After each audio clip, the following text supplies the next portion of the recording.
कल्की धाम शिलान्यास पर पीएम मोदी बोले, देश में मंदिर मेडिकल कॉलेज दोनों बन रहे, अच्छे काम लोग मेरे लिए छोड़ गए। प्रधानमंत्री नरेंद्र मोदी ने संभल जिले में श्री कल्की धाम मंदिर की आधारशिला रखी है। उसके बाद सभा को संबोधित भी किया है। संबोधन के बाद पीएम लखनऊ को रवाना हुए। जिले के एचोड़ा कंबोह गांव में प्रधानमंत्री नरेंद्र मोदी ने आज श्री कल्की धाम का शिलान्यास कर रवाना हो चुके हैं। प्रधानमंत्री सुबह 10:30 बजे हेलीकॉप्टर से यहां पहुंच चुके हैं। उनके साथ कई अन्य वीवीआईपी भी हैं। यही नहीं, श्री कल्की धाम शिलान्यास में देश भर के साधु संत भी जुटे हैं। पीएम मोदी ने विधि विधान से गर्भगृह में पूजा शुरू कर दी है। पीएम मोदी ने सभी को कल्की धाम के शिलान्यास की शुभकामना दी। प्रधानमंत्री नरेंद्र मोदी ने जय मां कैला देवी जय बूढ़े बाबा की के साथ संबोधन शुरू किया। कहा कि आज यूपी की धरती से प्रभु राम और प्रभु कृष्ण की भूमि से भक्ति भाव और आध्यात्म की एक और धारा प्रवाहित होने को लालायित है। संतों की साधना और जनमानस की भावना से एक और पवित्र धाम की नींव रखी जा रही है। मुझे विश्वास है कि कल्की धाम भारतीय आस्था के एक और विराट केंद्र के रूप में उभरकर सामने आएगा। सभी को शुभकामनाएं देता हूं। पीएम मोदी ने मंच से दिया सनातन संदेश। पीएम मोदी ने कहा कि यहाँ भगवान के सभी 10 अवतार विराजमान होंगे, 10 गर्भगृह होंगे। इसी काल में विश्वनाथ के वैभव को काशी की धरती पर निखरता हुआ देखा है। काशी का कायाकल्प होते देख रहे हैं। महाकाल के महालोक की महिमा देखी है। सोमनाथ का विकास देखा है। केदार घाटी का पुनः निर्माण देखा है। एक नया दौर दस्तक दे रहा है। एक नया दौर आज हमारे दरवाजे पर दस्तक दे रहा है। ये समय है हम उस आगमन का दिल खोलकर स्वागत करें। इसलिए लाल किले से देश को विश्वास दिलाया था। यही समय है, सही समय है। जिस दिन अयोध्या में राम मंदिर की प्राण प्रतिष्ठा हुई थी, तब कहा था 22 जनवरी से अब नए कालचक्र की शुरुआत हो चुकी है। आचार्य प्रमोद कृष्णम की साधना को सराहा। पीएम मोदी ने कहा कि भगवान कल्की के विषय पर आचार्य प्रमोद कृष्णम ने गहरा अध्ययन किया है। भगवान राम की तरह ही कल्की का अवतार हजारों वर्ष की रूपरेखा तय करेगा। आचार्य प्रमोद कृष्णम जैसे लोग अपना जीवन लगा रहे हैं। मुरादाबाद से ज्ञानेंद्र शुक्ला की खास रिपोर्ट।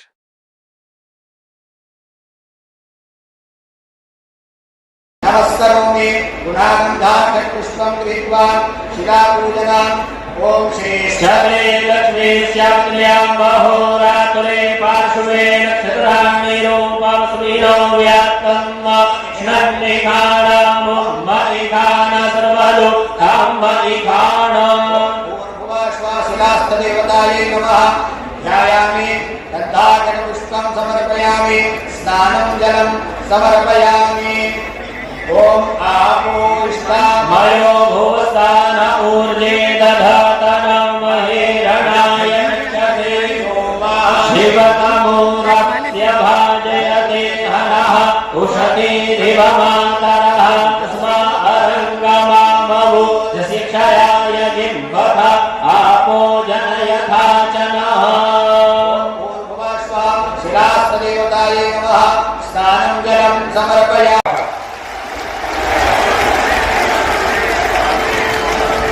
तालियां बजती रहे, जोरदार तालियों से स्वागत। सभी संत, पूज्य संत अवधेशानंद गिरि जी, कैलाशानंद जी, रितेश्वर जी महाराज, ऐसा होगा आपके जनपद में बनने वाला श्री कल्की धाम।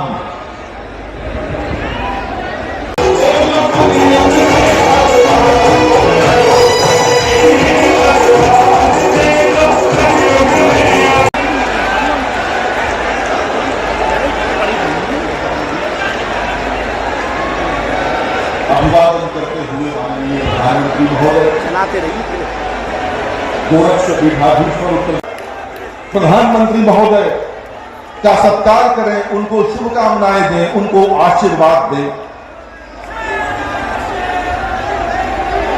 माननीय प्रधानमंत्री महोदय आनंद धाम वृंदावन के रितेश्वर जी महाराज के सहृदय माननीय प्रधानमंत्री सहृदयता के साथ संवाद कर रहे हैं। आज का दिन उत्तर प्रदेश के लिए आध्यात्मिक और आर्थिक दृष्टि से महत्वपूर्ण है। सभी का अभिवादन कर रहे हैं भारत के यशस्वी प्रधानमंत्री माननीय श्री नरेंद्र मोदी जी।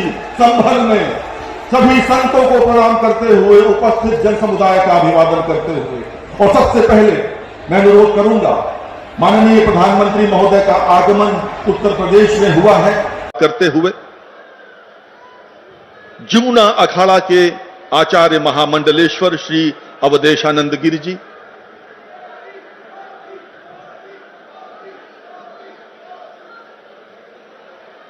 पूज्यपाद श्री कैलाशानंद गिरी जी, सहृदय माननीय प्रधानमंत्री सहृदयता के साथ संवाद कर रहे हैं। आज का दिन उत्तर प्रदेश के लिए आध्यात्मिक और आर्थिक दृष्टि से महत्वपूर्ण है।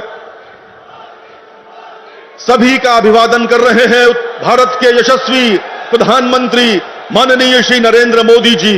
संभल में सभी संतों को प्रणाम करते हुए शीतल की धाम में के शिलान्यास एवं भूमि पूजन कार्यक्रम को सहजतापूर्वक संचालित करते हुए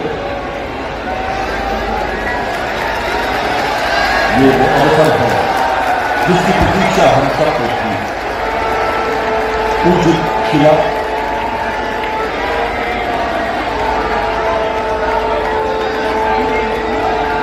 शंकर खंड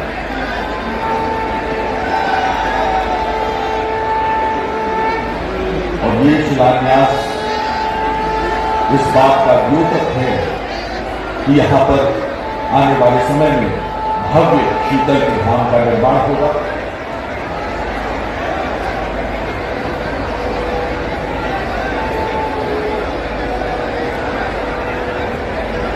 नौ पूजित शिलाएं उज्जैन के विद्वान आचार्यों की देखरेख में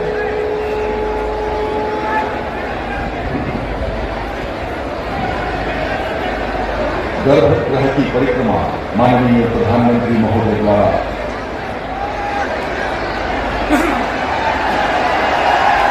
पूर्व दिशा की ओर से ही निकलते हुए माननीय प्रधानमंत्री महोदय उपस्थित जन समुदाय का अभिवादन कर रहे हैं। उत्तर प्रदेश के माननीय मुख्यमंत्री श्री योगी आदित्यनाथ जी के साथ और शीतल की धाम के पीठाधीश्वर आचार्य प्रमोद कृष्णगिरी जी। आज तो भारत की विरासत भी सम्मानित होती है वैश्विक मंच पर। जब योग को वैश्विक मान्यता मिलती है और 21 जून की तिथि को दुनिया के लगभग 200 देश एक साथ जब भारत के अंदर किसी एक स्थान पर प्रधानमंत्री मोदी जी के नेतृत्व में करोड़ों भारतीय योग की इस विधा के साथ जुड़ते हैं तो दुनिया के 200 से अधिक देश भी भारत की ऋषि परंपरा के इस प्रसाद के साथ जुड़ते हैं।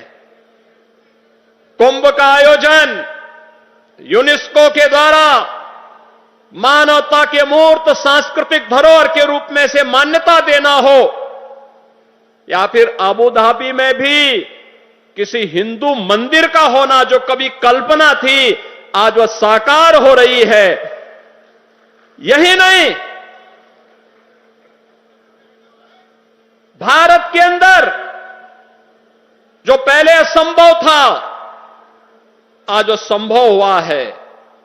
जो पहले नामुमकिन था आज मुमकिन हुआ है और वह इसलिए हुआ है क्योंकि आपके पास एक यशस्वी नेतृत्व है जो भारत को समझता भी है। 5 सदी के इंतजार को समाप्त करने के उपरांत प्रभु श्री रामलला के भव्य मंदिर को बनाने और रामलला को विराजमान करवाने के उपरांत पहली बार संयुक्त अरब अमीरात के अबू धाबी में भगवान श्री नारायण के ही भव्य मंदिर के भव्य उद्घाटन कार्यक्रम के उपरांत आदरणीय प्रधानमंत्री जी का आगमन इस संभल जनपद में हुआ है।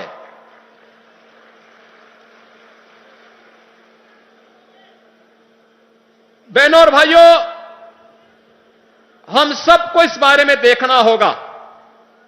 पिछले 10 वर्षों में हमने एक भारत का दर्शन किया है। एक नया भारत है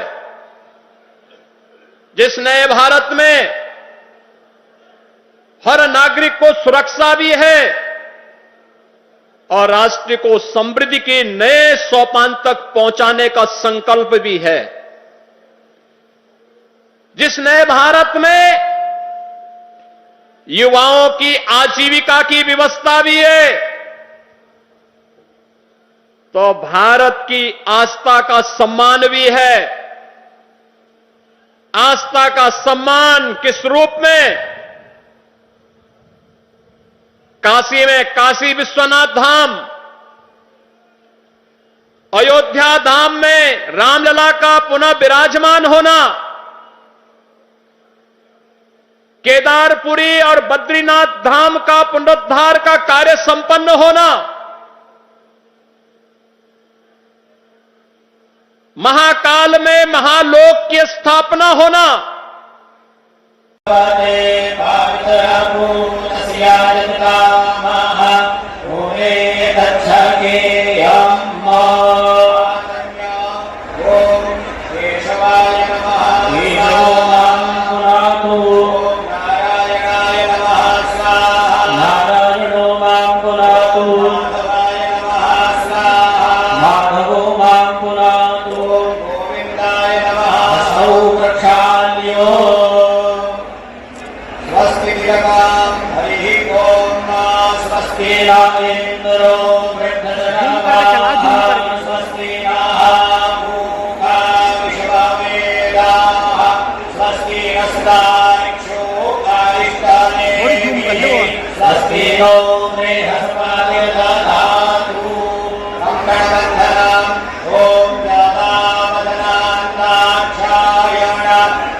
हमारे शास्त्रों में सैकड़ों हजारों साल पहले भविष्य को लेकर इस तरह की अवधारणा लिखी गई।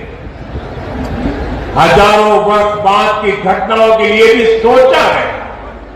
ये कितना अद्भुत है, और ये भी कितना अद्भुत है कि आज प्रमोद कृष्ण जैसे लोग पूरे विश्वास के साथ उन मान्यताओं को आगे बढ़ा रहे हैं, अपना जीवन खपा रहे हैं। वो भगवान कल्कि के लिए मंदिर बना रहे हैं, उनकी आराधना कर रहे हैं, हजारों वर्ष बाद की आस्था, और अभी से उसकी तैयारी। यानी हम लोग भविष्य को लेकर कितने तैयार रहने वाले लोग हैं, इसके लिए तो प्रमोद कृष्ण जी वाकई सराहना के पात्र हैं।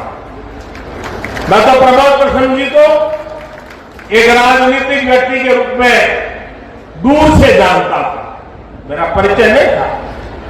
लेकिन अभी जब कुछ दिन पहले मेरी उनसे पहली मुलाकात हुई तो ये भी पता चला कि वो ऐसे धार्मिक आध्यात्मिक कार्यों में कितनी मेहनत से लगे रहते हैं।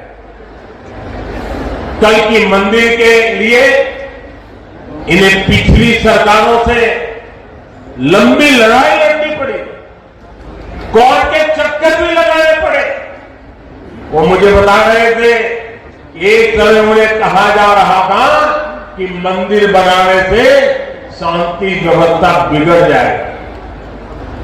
आज हमारी सरकार में प्रमोद कृष्ण जी निश्चिंत होकर इस काम को शुरू कर पाए।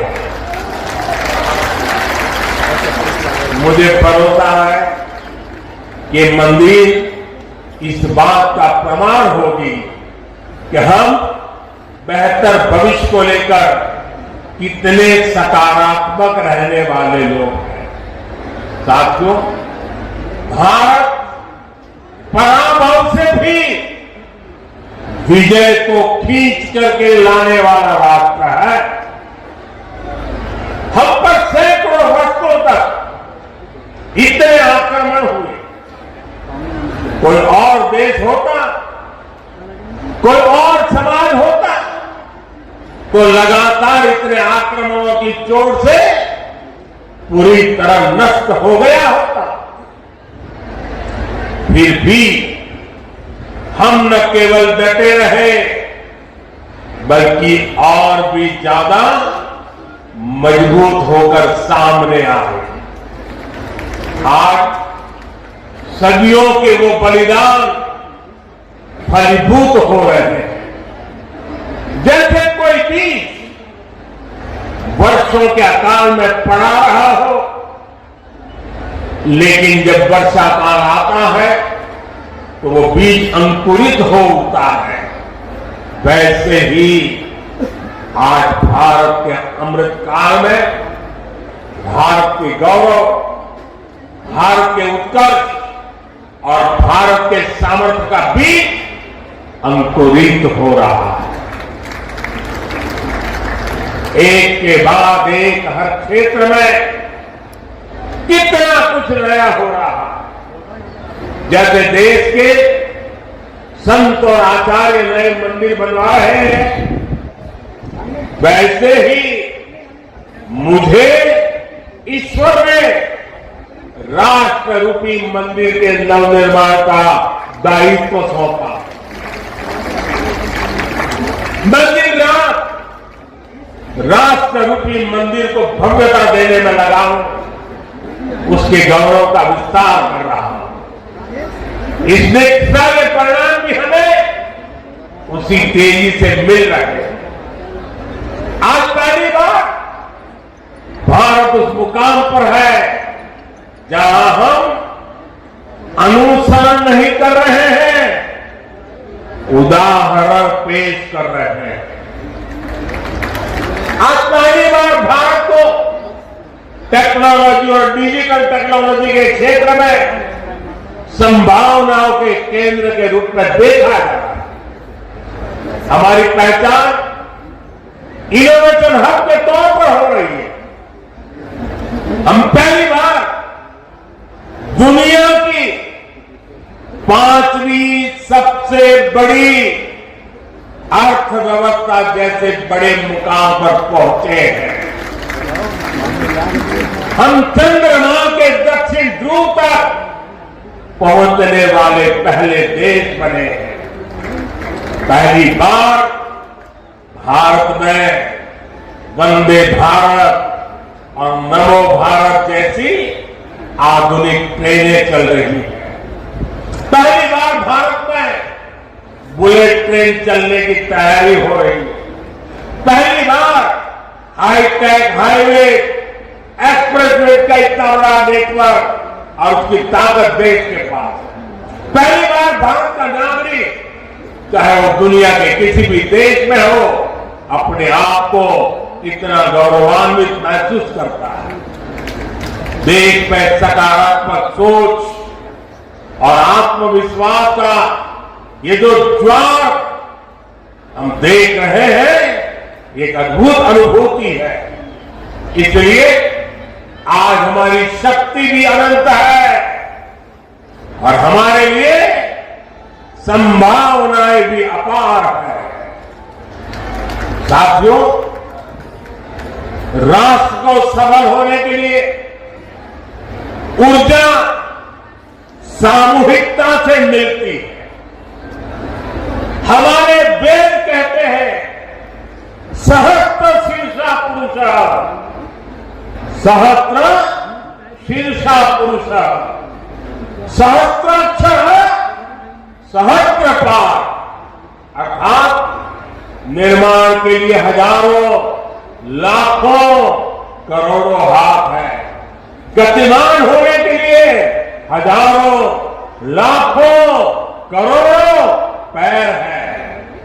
आज हमें भारत में उसी विराट चेतना के दर्शन हो रहे हैं। सबका साथ, सबका